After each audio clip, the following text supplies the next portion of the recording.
Hi students, welcome to the channel physics with Kiran Kumar. చూడమ్మా, ఈరోజు ఈ వీడియోలో నేను చెప్పబోతున్నది ఏంటంటే వేవ్స్లో నాలుగు ఎస్ఎస్ కంప్లీట్ చేశాం కదమ్మా. ఆ 4 ఎస్ఎస్తో పాటు ఎటువంటి క్వశ్చన్స్, ఎటువంటి ప్రాబ్లమ్స్ ఇవ్వడానికి అవకాశం ఉంది. ఆల్రెడీ 2 ప్రాబ్లమ్స్ రాసా చూడండి అమ్మా. 4 ఎస్ఎస్తో పాటు ఎటువంటి ప్రాబ్లమ్స్ ఇవ్వడానికి అవకాశం ఉంది అనేది ఈ వీడియోలో డిస్కస్ చేస్తామమ్మా. ఓకేనా? ఒక్కసారి ఇది చూడండి అమ్మా. ఒక్కసారి ఇక్కడ చూడండి, ఈ క్వశ్చన్ చూడండి. ఇవన్నీ సాల్వ్డ్ ఎగ్జాంపుల్స్ కాకుండా టెక్స్ట్ బుక్లో వెనకాల ఇచ్చే ప్రాబ్లమ్స్ కూడా చేద్దాము. అది ఏవేవి ఇవ్వడానికి అవకాశం ఉంది అన్నీ చేయమమ్మా. ఏవేవి ఇవ్వడానికి అవకాశం ఉందో అవి చేస్తాం. ఒకసారి చూడండమ్మా. A stretched wire of length 0.6 meters is observed to vibrate with a frequency of 30 Hz in the fundamental mode. Okay, fundamental mode frequency ఇచ్చాడమ్మా. ఫండమెంటల్ మోడ్ ఫ్రీక్వెన్సీ అంతా 30 Hz అన్నాడు. ఫండమెంటల్ మోడ్ ఫ్రీక్వెన్సీ ఇచ్చాడు, 30 Hz అన్నాడు. Length of the wire ఇచ్చాడమ్మా, L = 0.6 meters అన్నాడు. అంతేకాకుండా if the string has linear mass density అమ్మ, mu ఇచ్చాడు. మ్యూ = 0.05 kg/m అయితే find the velocity of wave in the string. Okay, wave velocity ఎంత ఉంటుంది అన్నాడు. ఇంకా టెన్షన్ ఇన్ ది స్ట్రింగ్ కూడా క్యాలిక్యులేట్ చేయమన్నాడు. ఒకసారి చూడండి అమ్మా. Fundamental mode of frequency formula ఏంటి? F1 = 1/2L √T/μ stretched string లో. ఓకే అమ్మా, 1/2L √T/μ. దీన్ని ఇలా కూడా రాయొచ్చు. అలాగే √T/μ అంటే velocity of the string, velocity of wave in string అమ్మా. √T/μ అంటే velocity of wave in string. కాబట్టి F1 = V/2L అని కూడా రాయొచ్చు. F1 = V/2L అని కూడా రాయొచ్చు. ఫస్ట్ మనం వెలాసిటీ కనుక్కోవాలి అంటే ఈ ఫార్ములా ఉపయోగిద్దాం. దీని నుంచి V = ఏమవుతుందమ్మా? F1 × 2L. F1 అంటే ఎంత? 30 Hz. F1 అంటే 30 Hz అంటే 30 అని రాద్దాం. ఇంటూ 2 × L అంటే ఎంతమ్మా? 0.6 meters. L అంటే 0.6 meters. ఓకే, ఏమవుతుందమ్మా? 2 × 0.6 1.2 అవుతుంది. 1.2 × 36 అవుతుంది. సో 36 meters/second అనేది దట్ ఈస్ వెలాసిటీ. 36 meters/second అనేది ఏంటమ్మా? Velocity of wave in a string. Next ఏం కనుక్కోమన్నాడు? టెన్షన్ కూడా కనుక్కోమన్నాడు. అది √T/μ దేనికి ఈక్వల్ అవుతుందమ్మా? వెలాసిటీకి ఈక్వల్ అవుతుంది. Therefore velocity = √T/μ. దీని నుంచి V² = T/μ అని రాయచ్చా? అంటే T = V² × μ అని రాయొచ్చు కదా. టెన్షన్ కనుక్కుంటాను కమ్మా. సో టెన్షన్ T = V² అంటే 36² 36 × 36 V² అంటే ఓకేనా? 36 × 36. మ్యూ అంటే 0.05 ఎంత వస్తుంది? అది క్యాల్కులేషన్ చేసి చూడండి అమ్మా. ఎంత వస్తుందంటే 64.8 newtons వస్తుందమ్మా. ఓకే, మీరు కనుక క్యాల్కులేషన్ చేసి చూస్తే అది ఎంత వస్తుంది? 64.8 newtons వస్తుంది. నెక్స్ట్ చూడమ్మా, ఒక స్టీల్ కేబుల్ ఉందంటే దాని డయామీటర్ 3 centimeters అట. So diameter of steel cable ఇచ్చాడు. డయామీటర్ ఆఫ్ స్టీల్ కేబుల్ ఎంత అన్నాడమ్మా? 3 centimeters అన్నాడు. బట్ మనకి యాక్చువల్గా డయామీటర్ కాదు, ఏం ఉపయోగపడుతుంది అంటే రేడియస్ ఉపయోగపడుతుందమ్మా. రేడియస్ ఆఫ్ స్టీల్ కేబుల్ ఉపయోగపడుతుంది. రేడియస్ ఆఫ్ స్టీల్ కేబుల్ ఉపయోగపడుతుందమ్మా. ఎంత? 3/2 = 1.5 centimeters. ఓకే, సెంటీమీటర్స్ని మనం మీటర్స్లోకి మార్చేద్దాం. ఎంత అవుతుందమ్మా? 1.5 × 10⁻² meters. అంతే కదా? ఓకే అమ్మా, 1 centimeter అంటే 1/100 meters అమ్మా. 1/100 అంటే 10⁻² meters. సో 1.5 centimeters ఏమవుతుంది? 1.5 × 10⁻² meters. ఓకే, నెక్స్ట్ అలాగే డెన్సిటీ ఆఫ్ స్టీల్ ఇచ్చాడమ్మా. Density of steel rho value ఇచ్చాడు 7.8 g/cm³. 7.8 g/cm³. g/cm³ kg/m³ లో కన్వర్ట్ చేద్దాం. అలా కన్వర్ట్ చేస్తే ఏమవుతుందమ్మా? 7.8 × గ్రామ్ని కేజెస్ లో కన్వర్ట్ చేస్తే 1 gram = 10⁻³ kgs అమ్మ. 1 kg equal to 10 power 3 grams కదా, 1000 గ్రామ్స్ కదా. So 1 gram equal to 10 power minus 3 kgs అవుతుంది. బై సెంటీమీటర్ క్యూబ్ని మీటర్ క్యూబ్లో కన్వర్ట్ చేయాలి అంటే 1 centimetre equal to 10 power minus 2 metres. ఎందుకమ్మా 1 మీటర్ ఈక్వల్ టు 100 సెంటీమీటర్స్. కాబట్టి 1 సెంటీమీటర్ ఈక్వల్ టు ఏమవుతుంది 10 పవర్ మైనస్ 2 మీటర్స్ అవుతుంది. దేర్ ఫోర్ సెంటీమీటర్ క్యూబ్ని మనం మీటర్ క్యూబ్లో మారిస్తే 10 power minus 2 whole cube. Okay అమ్మా, మరి ఏమవుతుంది ఇది 10 పవర్ మైనస్ 6 అవుతుంది, అంతేనా? 10 పవర్ మైనస్ 6 అవుతుంది. 10 పవర్ మైనస్ 6 పైకి వెళ్తే 10 పవర్ ప్లస్ 6 అవుతుంది. 10 power plus 6 into 10 power minus 3 10 cube మిగులుతుంది. అంటే 7.8 into 10 cube KG per metre cube. KG per metre cube. అర్థమవుతుందమ్మా? ఏం కనుక్కోమన్నాడు మనల్ని ఏం కనుక్కోమన్నాడమ్మా? With what speed could transverse wave propagate along the cable. V value కనుక్కోమన్నాడు. V value equal to root T by mu. మరి టెన్షన్ ఇచ్చాడా? Tension ఇచ్చాడమ్మా? టెన్షన్ ఇవ్వాలి కదా, ఇచ్చాడమ్మా. టెన్షన్ ఇదిగోండి, tension 10 kilo Newton's. So tension T equal to 10 kilo Newton's అంటే 10 into 10 cube Newton's, అంతే కదమ్మా. కిలో అంటే ఏంటమ్మా ఇంటూ 1000 వేయాలి. ఇంటూ 1000 బదులు 10 క్యూబ్ వేసా. సో 10 ఇంటూ 10 క్యూబ్ న్యూటన్స్ అనేది టెన్షన్. టెన్షన్ ఇచ్చేసాడు, బట్ మరి మనకు మ్యూ వాల్యూ తెలియదు కదా. టెన్షన్ ఇచ్చేసాడమ్మా, బట్ మనకి మ్యూ వాల్యూ తెలియదు కదా. మ్యూ అంటే ఏంటి? మ్యూ అంటే ఏంటమ్మా? Linear density. మ్యూ అంటే మాస్ బై లెంగ్త్. చూడమ్మా, ఇక్కడే మనం ఇచ్చేద్దాం. Mass by length. మాస్ ఇచ్చాడా ఇవ్వలే. లెంగ్త్ ఇచ్చాడు 3 సెంటీమీటర్స్ అని ఇచ్చాడమ్మా. లెంగ్త్గా వచ్చి ఇచ్చేది డయామీటర్ అమ్మా. లెంగ్త్ కూడా ఇవ్వాల. మాస్ ఇవ్వాల, లెంగ్త్ ఇవ్వాల. మరి మ్యూ ఎలా కనుక్కుంటాం? ఏమిచ్చాడమ్మా? డెన్సిటీ ఇచ్చాడు, ఇంకా రేడియస్ ఇచ్చాడు. డెన్సిటీ ఇచ్చాడు, డయామీటర్ ఇచ్చాడు. డయామీటర్ అంటే ఇండైరెక్ట్గా మనకి రేడియస్ ఇచ్చాడు. మరి ఆ డెన్సిటీను రేడియస్ తోటి లీనియర్ డెన్సిటీ మనం కనుక్కోవచ్చా? చూద్దాం. చూడమ్మా, డెన్సిటీ రో ఫార్ములా ఏంటి? Mass by volume. అంటే మాస్ ఈక్వల్ టు ఏం రాయొచ్చు? Rho into volume. వాల్యూమ్ అంటే ఏరియా ఇంటూ లెంగ్త్ అని రాసుకోవచ్చా? వాల్యూమ్ అంటే ఏరియా ఇంటూ లెంగ్త్ అని రాసుకోవచ్చు. ఓకే, ఈ మాస్ బదులు రో ఇంటూ ఏరియా ఇంటూ లెంగ్త్ అని రాద్దాం. Mu equal to rho into area into length divided by length. ఏమవుతుందమ్మా? ఎల్ క్యాన్సిల్ అయ్యి మనకి డెన్సిటీ ఇంటూ ఏరియా. ఏరియా అంటే ఏంటమ్మా? Area of cross section. Area అంటే ఏంటి? Area of cross section. Area of cross section ఒక వైర్ కనుక తీసుకుంటే ఏరియా ఆఫ్ క్రాస్ సెక్షన్ ఏ షేప్ లో ఉంటుంది? It is in circular shape. కాబట్టి mu equal to rho, area of circle formula ఏంటమ్మా? Pi are square. Okay, so mu equal to రో అంటే ఏంటి? డెన్సిటీ వాల్యూ ఇచ్చాడా? ఆల్రెడీ తీసుకున్నాం. 7.8 ఇంటూ 10 పవర్ 3 ఇంటూ పై అంటే 3.14 ఇంటూ ఆర్ స్క్వేర్ అంటే ఏంటమ్మా? ఇదిగోండి 1.5 into 10 power minus 2 whole square. Okay, దీని నుంచి మనకి మ్యూ వాల్యూ వస్తుంది. ఓకేనా? ఇదిగోండి మ్యూ వాల్యూ ఎంత వచ్చిందమ్మా. మనం ఏం చేయాలి? ఈ వాల్యూని తీసుకెళ్ళి దీంట్లో సబ్స్టిట్యూట్ చేయాలి. టెన్షన్ ఇచ్చేసాడు, మ్యూ వాల్యూ ఇచ్చేసాడు. Therefore V equal to root. Tension అంటే ఎంతమ్మా?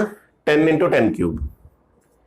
10 into 10 cube divided by 7.8 into 10 cube into 3.14 into 1.5 into 10 power minus 2 whole square.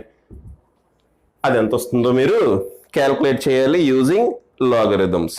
Okay అమ్మా, లాగరిథం యూజ్ చేసి మీరు క్యాల్కులేట్ చేయాలి. క్యాల్కులేట్ చేస్తే టైం పడుతుందమ్మా. సో నేను డైరెక్ట్గా ఆన్సర్ చేస్తున్నా. 42.6 మీటర్స్ పర్ సెకండ్ వస్తుంది. ఎంత వస్తుందమ్మా? 42.6 మీటర్స్ పర్ సెకండ్ వస్తుంది. సో ఆ రకంగా మనం క్యాల్కులేట్ చేసుకోవాలి. ఓకే అమ్మా, ఆ రకంగా మనం క్యాల్కులేట్ చేసుకోవాలి. పాజ్ చేసి రాసుకోండి అమ్మా. ఇది చూడమ్మా, ఒక విషయం గుర్తుపెట్టుకోండి. ఇటువంటి క్వశ్చన్స్ అంటే లాగరిథం ఉపయోగించి చేయాల్సిన క్వశ్చన్స్ జనరల్గా ఎగ్జామ్లో రావు. సో బట్ ఆ క్వశ్చన్ రావడానికి 100% అవకాశం ఉంది. ఆ క్వశ్చన్ వచ్చింది కూడా ప్రీవియస్ ఇయర్లో. ఫస్ట్ క్వశ్చన్ ప్రీవియస్ ఇయర్లో వచ్చిందమ్మా. సో పాస్ చేసి రాసుకోండి, రెండు రాసుకోండి. నెక్స్ట్ క్వశ్చన్ చూడండి అమ్మా. థర్డ్ క్వశ్చన్ ఇక్కడ చూడండి, 4 క్వశ్చన్లు రాశాను. A closed organ pipe 70 centimetres long, అంటే length of the closed pipe అమ్మ. ఇది length of the closed pipe ఎంత అన్నాడు? 70 సెంటీమీటర్స్ అన్నాడు, అంటే 0.7 మీటర్స్, అంతే కదా. 70 సెంటీమీటర్స్ అండ్ మీటర్స్లో కన్వర్ట్ చేస్తే 0.7 metres long is sounded. Velocity of sound is 331 metres per second అన్నాడు. 331 మీటర్స్ పర్ సెకండ్ అన్నాడు. What is the fundamental frequency of air column అని అడిగాడమ్మా. What is the fundamental frequency of air column అని అడిగాడు. Okay, ఎలా చేయాలి ఈ question చూడమ్మా. వెరీ వెరీ ఇంపార్టెంట్, చాలాసార్లు అడిగాడు మీ క్వశ్చన్. ఓకే, చాలాసార్లు అడిగాడు ఈ question, very very important. Fundamental frequency of closed pipe F1 equal to formula ఏంటమ్మా? V/4L. ఓపెన్ పైప్ అయితే V/2L fundamental frequency. Open pipe అయితే V/2L, క్లోజ్డ్ పైప్ అయితే V/4L. ఇదిగోండి, ఇక్కడ ఓపెన్ పైప్ కూడా ఉందమ్మా. ఓపెన్ పైప్ క్వశ్చన్ కూడా ఉంది. సో ఒకేసారి చేసేద్దాం ఇది కూడా. ఇక్కడ ఓపెన్ పైప్ లెంగ్త్ అన్నాడమ్మా L ఈక్వల్ టు 85 సెంటీమీటర్స్ అన్నాడు, అంటే 0.85 మీటర్స్. వెలాసిటీ ఆఫ్ సౌండ్ ఎంత ఇచ్చాడు? V equal to 340 metres per second అన్నాడు. ఏం కనుక్కోమన్నాడు? ఫండమెంటల్ ఫ్రీక్వెన్సీ కనుక్కోమన్నాడు. Fundamental frequency F1 in open pipe ఎంతమ్మా? V/2L. అంతే, మీరు వాల్యూ సబ్స్టిట్యూట్ చేయండి. వాల్యూ సబ్స్టిట్యూట్ చేస్తే V equal to 331 metres per second by 4 into 0.7 metres. అది ఎంత వస్తుందో చూడండి. ఓకే అమ్మా, ఆన్సర్ ఎంత వస్తుంది అంటే నేను క్యాల్కులేషన్ చేయట్లేదమ్మా. క్యాల్కులేషన్ చేయడం అంటే మీరు క్యాల్కులేట్ చేసుకోవాలి. ఓకే, ఎంత వస్తుందంటే 118.2 హెర్ట్జ్. ఎంత వస్తుందమ్మా? 118.2 హెర్ట్జ్. దీన్ని క్యాల్కులేషన్ చేయండి. మామూలుగా క్యాల్కులేషన్ చేయండి. 4 ఇంటూ 0.7 అంటే 2.8. 2.8తో దీన్ని డివైడ్ చేయండి, 118.2 హెర్ట్జ్ వస్తుంది. అలాగే ఈ ఓపెన్ పైప్ ప్రాబ్లంకి ఫార్ములా ఎంత వస్తుంది? ఆన్సర్ ఎంత వస్తుంది? V ఎంతమ్మా? 340 metres per second divided by L అంటే 0.85 ఇంటూ 2, అదే 2 ఇంటూ L కదా, 2 ఇంటూ 0.85, 2 ఇంటూ 0.85, లేదంటే 170 డివైడెడ్ బై 0.85 ఎంత వస్తుందంటే 200 వస్తుందమ్మా. దగ్గర 200 హెర్ట్జ్ వస్తుంది. ఓకేనా, రైట్. నెక్స్ట్ ఇచ్చోండమ్మా. A string has a length ఎంత అన్నాడు? 0.4 మీటర్స్ ఉంటుంది అన్నాడు. Length of the string L equal to 0.4 meters అన్నాడు. ఒక మీటర్స్లో ఉంది కాబట్టి no problem. Mass of the string ఇచ్చాడమ్మా. మాస్ ఈక్వల్ టు ఎంత? 0.16 గ్రామ్స్ అన్నాడు. 0.16 గ్రామ్స్ అంటే 0.16 ఇంటూ 10⁻³ కేజెస్.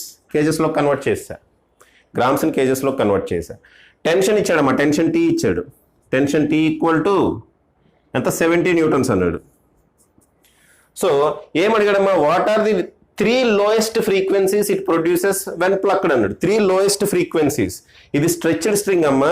దీంట్లో first harmonic, second harmonic, third harmonic ఉంటుంది. అవే కదా 3 లోయెస్ట్ ఫ్రీక్వెన్సీస్. ఇదేంటమ్మా? ఇది స్ట్రెచ్డ్ స్ట్రింగ్. స్ట్రెచ్డ్ స్ట్రింగ్లో అన్ని హార్మోనిక్స్ ఉంటాయి. క్లోజ్డ్ పైప్లో ఆడ్ హార్మోనిక్స్ మాత్రమే ఉంటాయి. అంటే F1 ఉంటుంది, F3 ఉంటుంది, F5 ఉంటుంది, అలాగా. ఓపెన్ పైప్లో అన్ని హార్మోనిక్స్ ఉంటాయి, F1, F2, F3 అలాగా. స్ట్రింగ్లో అన్ని హార్మోనిక్స్ ఉంటాయి, F1, F2, F3 అలాగా. సో మనం ఫస్ట్ ఫండమెంటల్ ఫ్రీక్వెన్సీ క్యాలిక్యులేట్ చేద్దాం. Fundamental frequency F1. ఇదేంటి రికార్డ్ అవుతుందా? నేను చెప్పుకుంటూ వెళ్ళిపోతున్నాను. ఓకే, రికార్డ్ అవుతుంది. రైట్. F1 ఈక్వల్ టు ఎంతమ్మా? స్ట్రెచ్డ్ స్ట్రింగ్లో 1/2L root T/μ. 1/2L root T/μ అమ్మ. 1/2L అంటే 1/2 ఇంటూ L అంటే ఎంత? L ఇచ్చాడా? ఇచ్చాడుగా 0.4 meters into 0.4 meters square root of tension ఇచ్చాడు 70 అని. టెన్షన్ 70 అని ఇచ్చాడు. ఇంకా మ్యూ వాల్యూ కనుక్కోవాలమ్మా. మ్యూ వాల్యూ ఇవ్వలేదుగా. మ్యూ వాల్యూ ఎలా కనుక్కుందాం మనం? మ్యూ వాల్యూ ఎలా కనుక్కుందాం అమ్మా? Mu equal to mass by length కదా. మాస్ ఇచ్చాడు 0.16 into 10⁻³ KGs divided by L ఎంతమ్మా? 0.4. ఓకే, 0.4 దీన్ని 0.4 టైమ్స్ క్యాన్సిల్ చేస్తుంది. దేర్ఫోర్ మ్యూ వాల్యూ అంతా 0.4 into 10⁻³ so 0.4 into 10⁻³. Okay, so ఇదమ్మా. ఇది కనుక మీరు క్యాలిక్యులేట్ చేస్తే F1 ఈక్వల్ టు 523 హెర్ట్జ్ వస్తుందమ్మా. ఓకే, అది ఫస్ట్ ఫండమెంటల్ ఫ్రీక్వెన్సీ అంటే ఫస్ట్ హార్మోనిక్. సెకండ్ హార్మోనిక్ ఏమవుతుంది? 2 ఇంటూ F1. 2 ఇంటూ F1 అంటే 1000. 2 3s are 6, 2 2s are 4. 1046 hertz అవుతుంది.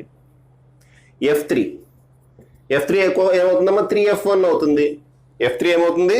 3F1 అవుతుంది. అంటే 3 ఇంటూ ఇది వేయాలి. 3 3s are 9, 3 4s are 12, 1 3 5s are 15, 16 29 hertz వస్తుంది. సో ఫస్ట్ ఏంటమ్మా లోయెస్ట్ ఫ్రీక్వెన్సీస్ ఏంటంటే 523 హెర్ట్జ్ ఒకటి, 1046 హెర్ట్జ్ ఒకటి, ఇంకోటి 1516 ఎవరు మీది అంతేనా? 3 3s are 9. క్యాలిక్యులేషన్ తప్పు చేశాను అమ్మా.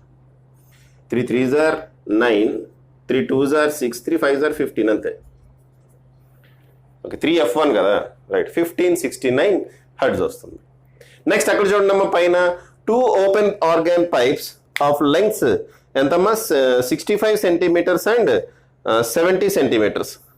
ఒకదాని లెంగ్త్ ఏమో 65 సెంటీమీటర్స్, ఇంకో దాని లెంగ్త్ ఎంతమ్మా? 70 సెంటీమీటర్స్ అన్నాడు. Respectively are sounded simultaneously. 2 open organ pipes అన్నది.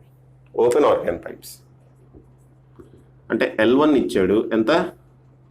65 సెంటీమీటర్స్ అంటే 0.65 మీటర్స్. L2 ఇచ్చాడు 70 సెంటీమీటర్స్ అంటే 0.70 మీటర్స్. ఓకే, రెండు సైమల్టేనియస్గా సౌండ్ చేస్తే మనకి how many beats per second will be produced between the fundamental frequencies of 2 pipes. ఈ ఫండమెంటల్ ఫ్రీక్వెన్సీస్, ఒకదాని ఫండమెంటల్ ఫ్రీక్వెన్సీ F1 అనుకుందాం, ఇంకో దాని ఫండమెంటల్ ఫ్రీక్వెన్సీ F1 డాష్ అనుకుందాం. ఈ ఫండమెంటల్ ఫ్రీక్వెన్సీస్ మధ్యలో బీట్స్ ఎన్ని వస్తాయి? బీట్స్ అంటే ఏంటమ్మా? Difference between frequencies. బీట్స్ అంటే ఏంటి? F బీట్స్ అని రాస్తా. డిఫరెన్స్ బిట్వీన్ ఫ్రీక్వెన్సీస్ అంతే కదా. Okay, so F1 minus F1 dash. Okay, మీది ఏంటి? Open organ pipe. Open organ pipe లో ఫండమెంటల్ ఫ్రీక్వెన్సీ ఫార్ములా ఏంటి? V/2L. So V/2L1 minus V/2L2. ఒకదానికి ఫండమెంటల్ ఫ్రీక్వెన్సీ V/2L1 అవుతుంది, ఇంకో దాని ఫండమెంటల్ ఫ్రీక్వెన్సీ V/2L2 అవుతుంది. అంటే ఇక్కడ V కామన్ అమ్మా, V కామన్. ఓకే, అదంతా పక్కన. V అంటే ఎంత ఇచ్చాడు? ఏమని ఇచ్చాడా? Velocity of sound 330 metres per second ఇచ్చాడు. Therefore 330 meters per second divided by 2 into L1 అంటే ఎంతమ్మా? L1 అంటే 0.65 మీటర్స్. మీటర్స్ అని రాయక్కర్లే, అన్ని SI యూనిట్సే కదా. మైనస్ V అంటే మళ్ళీ 330 డివైడెడ్ బై 2L2 అంటే 2 into 0.7 మీటర్స్. ఓకే అమ్మా, అది కనుక మీరు క్యాల్కులేషన్ చేస్తే ఈ LCM తీసి క్యాల్కులేషన్ మొత్తం 330 మీటర్స్ కామన్ తీసి ఇక్కడ LCM తీసి 330/2 కామన్ తీసేయచ్చు. 330/2 కామన్ తీసి LCM తీసి క్యాల్కులేషన్ అంతా చేస్తే బీట్స్ ఎన్ని బీట్స్ వస్తాయంటే అది మీరు చేయండి అమ్మా, 18 హెర్ట్జ్ వస్తాయమ్మా. సో ఆ క్యాల్కులేషన్ మీరు చేసుకోండి, అమ్మా, 18 హెర్ట్జ్ వస్తుంది. ఓకేనా? పాజ్ చేసి నెక్స్ట్ చూడండి అమ్మా. A steel wire of 0.70 meters long. Solution రాస్తున్నా. లెంగ్త్ ఎంతమ్మా? స్టీల్ వైర్ లెంగ్త్ ఎంత అంటున్నాడు? 0.72 meters అంటున్నాడు length. Has a mass equal to 5 into 10⁻³ kgs అంటున్నాడు. If the wire is under tension కూడా ఇచ్చేసాడు. Tension T equal to 60 newtons అన్నాడు. What is the speed of the transverse wave అన్నాడు. Speed of the transverse wave V equal to √T/μ. Okay, tension ఇచ్చేసాడు, mu తెలియదు. Mu ఎలా కనుక్కోవాలి? Mass per unit length. Mu equal to ఏంటమ్మా? Mass per unit length. Mass ఎంత? 5 into 10⁻³ divided by length ఎంతమ్మా?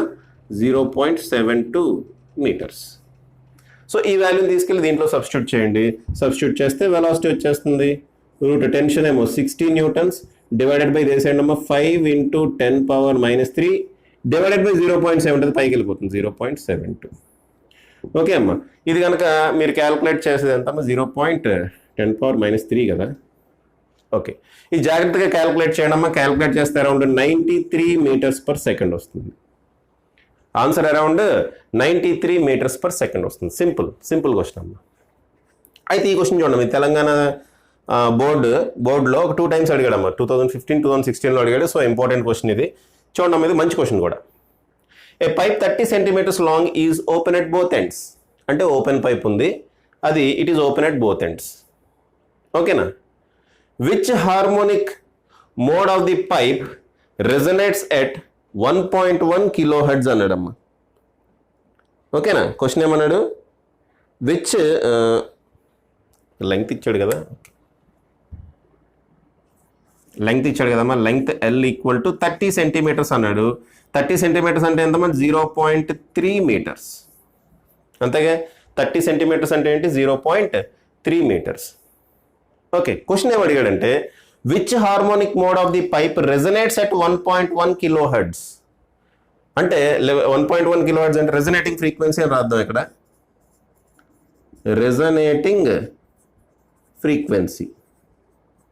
Resonating frequency 1.1 kilohertz అన్నాడమ్మా. అంటే 1100 hertz అనమాట. ఇది resonating frequency. Okay, resonating frequency అంటే ఇప్పుడు దీంట్లో కొన్ని ఫ్రీక్వెన్సీస్ వస్తాయి. Fundamental frequency, first harmonic, second harmonic, third harmonic, అలా ఓపెన్ పైప్లో హార్మోనిక్స్ వస్తాయి కదమ్మా. ఓకే, ఆ హార్మోనిక్స్లో ఏ హార్మోనిక్ 1100 hertzకి ఈక్వల్ అవుతుంది. అలా ఈక్వల్ అయిన హార్మోనికే కదా రెజనెన్స్ని ప్రొడ్యూస్ చేస్తుంది. ఇది ఎక్స్టర్నల్ ఫ్రీక్వెన్సీ అమ్మా 1100 hertz. దాంతో రెజనెన్స్ ప్రొడ్యూస్ చేయాలి అంటే మనకు వచ్చే ఫ్రీక్వెన్సీస్ దీనికి ఈక్వల్ అవ్వాలి. దేనికి ఈక్వల్ అవుతుందో చూద్దాం. ఓకే అమ్మా, దేనికి ఈక్వల్ అవుతుందో చూద్దాం. ఓకే, ఫస్ట్ ఈ పార్ట్ చూద్దామా, నెక్స్ట్ పార్ట్ తర్వాత చూద్దాం. ఫస్ట్ మనం రెజనేటింగ్ ఫ్రీక్వెన్సీ, ఏ హార్మోనిక్తో రెజనేటింగ్ ఫ్రీక్వెన్సీ వస్తుందో చూద్దాం. దానికోసం ఫస్ట్ హార్మోనిక్ క్యాలిక్యులేట్ చేస్తున్నామా ఓపెన్ పైప్కి. ఇక్కడ క్లోజ్డ్ పైప్ కూడా తీసుకోవాలి. సెకండ్ కేసులో క్లోజ్డ్ పైప్ కూడా అడిగాడు. ఫస్ట్ మనం ఓపెన్ పైప్ చేద్దాం. ఓపెన్ పైప్కి fundamental frequency F1 equal to ఎంతమ్మా? ఫార్ములా అంటే V/2L. F1 ఈక్వల్ టు ఎంతమ్మా? V/2L. V velocity of sound ఇచ్చాడా? ఇచ్చాడు. V equal to 330 meters per second అన్నాడు. V equal to 330 meters per second అన్నాడు. Therefore 330 divided by 2 into length ఎంతమ్మా? 0.3. Length ఎంత? 0.3. Okay, ఇది క్యాల్కులేషన్ చేస్తే అమ్మ దీని క్యాల్కులేషన్ చాలా ఈజీ అమ్మ. అలాగే ఇలా కంగారు పడకండి. ఇదేమవుతుంది? 0.3 330ని ఎన్ని టైమ్స్ క్యాన్సిల్ చేస్తుంది? 3 అయితే 110 times క్యాన్సిల్ చేస్తుంది. 0.3 అయితే 1100 times క్యాన్సిల్ చేస్తుంది అమ్మ. 1100/2 ఏమవుతుంది? 550 hertz. సో ఫండమెంటల్ ఫ్రీక్వెన్సీ ఎంతమ్మా? 550 hertz. ఓపెన్ పైప్లో ఏమేమి ఫ్రీక్వెన్సీస్ ఉంటాయి? F1, F2, F3 అలా ఉంటాయి. F1 ఏమో 550 hertz వచ్చింది. F2 ఈక్వల్ టు ఎంతమ్మా? 2F1. 2F1 అంటే 550 into 2 which is equal to 1100 hertz. So 1100 hertz దీనికి ఈక్వల్ అవుతుంది కదా. ఏ ఫ్రీక్వెన్సీ, ఏ హార్మోనిక్ ఈక్వల్ అవుతుంది? సెకండ్ హార్మోనిక్ ఈక్వల్ అవుతుంది. Second harmonic will produce resonance. ఇలా రాయొచ్చు, విల్ ప్రొడ్యూస్ రెజొనెన్స్. ఓకే అమ్మ, చూడండి రెజొనేటింగ్ ఫ్రీక్వెన్సీ 1100 hertz అన్నాం. 1100 hertz ఎవరి దగ్గర వచ్చింది? సెకండ్ హార్మోనిక్ దగ్గర వచ్చింది. దేర్ ఫోర్ ఆ harmonic, second harmonic will produce resonance. ఏ కేసులో అమ్మా? In open pipe. So next పార్ట్కి రండి అమ్మా. Will resonance with the same source be observed if one end of the pipe is closed. ఒక ఎండ్ని కనుక క్లోజ్ చేసేస్తే అంటే క్లోజ్డ్ పైప్ అయిపోతే. ఓకే, ఒక ఎండ్ కనుక క్లోజ్ చేస్తే రెజొనెన్స్ వస్తుందా అని అడుగుతున్నాడు. చూద్దాం వస్తుందో లేదో చూద్దాం. ఒక ఎండ్ కనుక క్లోజ్ చేస్తే రెజొనెన్స్ వస్తుందా అని అడుగుతున్నాడు అమ్మా. వస్తుందో లేదో చూద్దాం. సో ఇప్పుడు క్లోజ్డ్ పైప్ కేసు చూస్తున్నాం. క్లోజ్డ్ పైప్లో ఫండమెంటల్ ఫ్రీక్వెన్సీ ఎంతమ్మా? క్లోజ్డ్ పైప్లో ఫండమెంటల్ ఫ్రీక్వెన్సీ ఫార్ములా ఏంటి? V/4L. క్లోజ్డ్ పైప్లో ఫండమెంటల్ ఫ్రీక్వెన్సీ ఫార్ములా V/4L. అంతేకాదు క్లోజ్డ్ పైప్లో ఫండమెంటల్ ఫ్రీక్వెన్సీ ఉంటుంది, తర్వాత థర్డ్ హార్మోనిక్ ఉంటుంది, సెకండ్ హార్మోనిక్ ఉండదు, తర్వాత ఫిఫ్త్ హార్మోనిక్ ఉంటుంది. ఓకే అమ్మా, సో అది మేము మైండ్లో పెట్టుకోవాలి. So fundamental frequency F1 equal to V/4L. V అంటే ఎంతమ్మా? 330 బై 4 ఇంటూ L అంటే ఎంత? 0.3. 0.3 దీన్ని 1100 times క్యాన్సిల్ చేస్తుంది. ఈ 4 2s are 8, 4 7s are 28, 4 5s are 20. Therefore 275 hertz అనేది ఫండమెంటల్ ఫ్రీక్వెన్సీ. నెక్స్ట్ ఫ్రీక్వెన్సీ ఏం కనపడుతుంది మనకి? F3 కనపడుతుంది, F2 కనపడదు. క్లోజ్డ్ పైప్లో F1 ఉంటుంది, తర్వాత F2 ఉండదమ్మా, F3 ఉంటుంది. F3 is equal to ఎంత? 2F1, which is equal to 2 into 275, which is equal to ఎంతమ్మా? 2 5s are 10, 1 2 7s are 14 and 15, 550 hertz. Next F5 ఉంటుంది. ఓ సారీ 3 కదమ్మా ఇది, 3 కదా ఇది, సారీ 3 కదమ్మా ఇది. Okay, 3 5s are 15, 1 3 7s are 21, 22, 2 3 2s are 6 7 8, 825 hertz ఉంటుంది. 825 హెర్ట్జ్ ఉంటుందమ్మా. నెక్స్ట్ హార్మోనిక్ ఏమవుతుంది? నెక్స్ట్ హార్మోనిక్ ఫిఫ్త్ హార్మోనిక్ అవుతుందమ్మా, ఫోర్త్ హార్మోనిక్ ఉండదు. దేర్ఫోర్ 5F1, ఫిఫ్త్ హార్మోనిక్ అంటే 5F1 అంటే 5 into 275. ఓకే అమ్మా, 5 5s are 25, 2 5 7s are 35, 36 37, 3 5 2s are 10, 11 12 13 75 hertz. Okay అమ్మా, first harmonic 275, next ఏమో 825, తర్వాత మళ్ళీ 1375 వచ్చింది కానీ 1100 రాలే. కాబట్టి it does not resonate, no harmonic resonates with are అర్థం.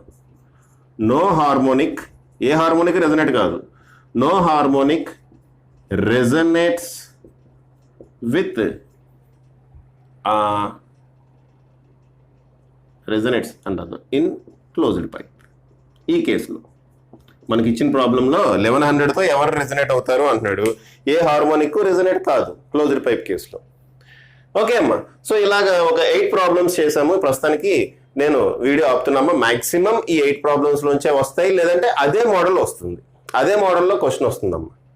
ఓకే, ఈ మోడల్స్ దాటైతే వెళ్తాడని నేను అనుకోవట్లేదు. బట్ నేనేం సజెస్ట్ చేస్తా అంటే మీరు సాల్వ్డ్ ఎగ్జాంపుల్స్, టెక్స్ట్ బుక్ వెనకాల ఉన్న క్వశ్చన్స్ అన్నీ సాల్వ్ చేయమని చెప్తా అమ్మా. ఓకే, బట్ ఇంపార్టెంట్ క్వశ్చన్స్ కావాల్సిన వాళ్ళు మాత్రం ఈ 8 ప్రాబ్లమ్స్ ఖచ్చితంగా చేయండి. ఖచ్చితంగా చేస్తే 99.9% దీంట్లోంచి రావడానికే అవకాశం ఉంది. ఫైనల్ ఎగ్జామ్లో 99.9% దీంట్లోంచి రావడానికి అవకాశం ఉంది, లేదంటే అట్లీస్ట్ ఈ మోడల్లో రావడానికి అవకాశం ఉంటుంది. ఓకే అమ్మా, రైట్, పాజ్ చేసి రాసుకోండి. నెక్స్ట్ మనం కరెంట్ ఎలక్ట్రిసిటీకి సంబంధించిన ఎస్ఏ క్వశ్చన్స్, దాంట్లో అడిగే ప్రాబ్లమ్స్ ఏంటనేవి నెక్స్ట్ వీడియోలో చూద్దాం వరుసగా 1 by 1. Okay, right.